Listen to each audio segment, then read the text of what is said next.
how do you find a tiny ring in a bottomless river? Or fight a giant demon you can't even touch? This isn't just a story about magic. It's about a man who spoke the language of animals to do the impossible. If you think you know how this ends, you're in for a massive surprise. Long ago, in the land of Syria, there lived a kind-hearted king, and his people were very happy with him. The king had a deep love for flowers and plants. Every day after Maghrib, the king would go to his garden, then offer the Isha prayer and sleep peacefully. One night, the same routine followed. In his dream, the king saw 4 beautiful fairies descending from the sky. The sight was so enchanting that the king was left astonished. One fairy spread out her hands, and from the ground emerged a strong trunk made of gold.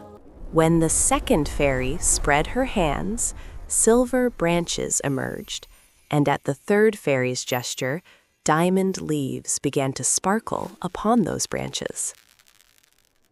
But suddenly, the scene changed. One fairy turned into a red pearl, and a strange, terrifying creature climbed onto the tree, then began to devour it. Seeing this, the king was filled with fear. The king woke up.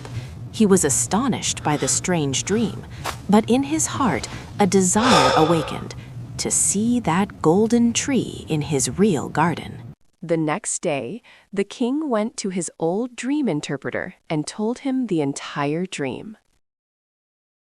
The old man said, "Your Majesty, those fairies were from Mount Qaf. They have been imprisoned by a cruel demon, and they need your help." The king announced that whoever freed the fairies would be richly rewarded. Everyone returned unsuccessful, but the king's loyal minister asked for permission to undertake this dangerous mission. The minister began his journey. The path to Mount Qaf passed through a dense and mysterious forest where danger lurked at every step.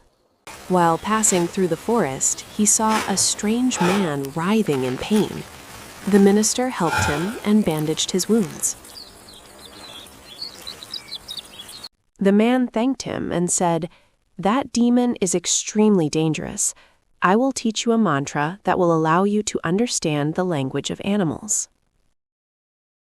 The minister had gone only a short distance when he saw 2 fish writhing on dry land outside a pond, close to death. Because of the mantra, the minister understood their language. The fish were pleading for someone to help them. The minister immediately released them back into the water. Along the way, the minister heard the voice of the Queen of Ants, warning her people to move to safety. Smiling, the minister changed his path so that none of them would be crushed. Now the minister was close to Mount Qaf. He saw a rabbit trapped in the bushes and freed it from its pain. The rabbit thanked him and gave him a magical cloak, saying, "Wear this, and you will become invisible, and you will be able to face that demon." The minister had now reached the border of Mount Qaf. Before him stood the demon's terrifying and magnificent palace. Strange and fearsome guards stood at the gates of the palace.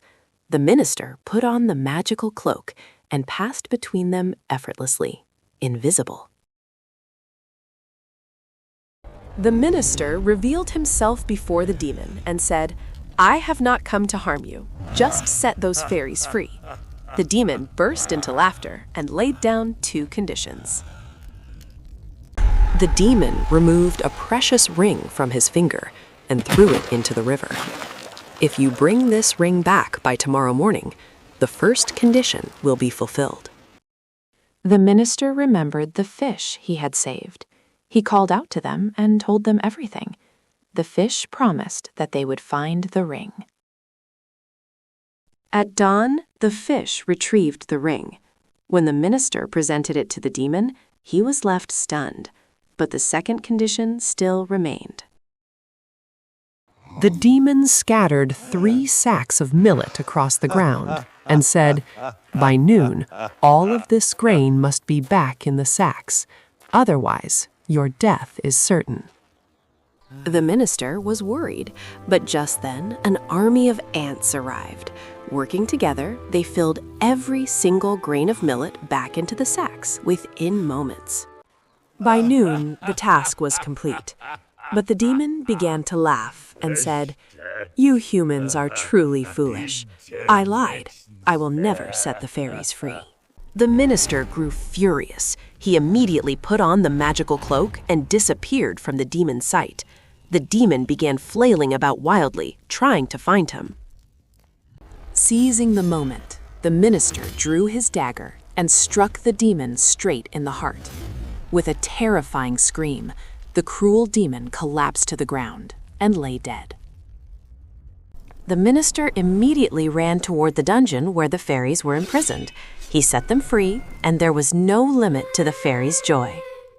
The fairies thanked the minister, and using their magical powers, lifted him into the air and carried him back toward the king's palace. When the king saw his loyal minister and the fairies safe and sound, his joy knew no bounds. The minister narrated the entire tale of the demon's defeat and the fairies' freedom.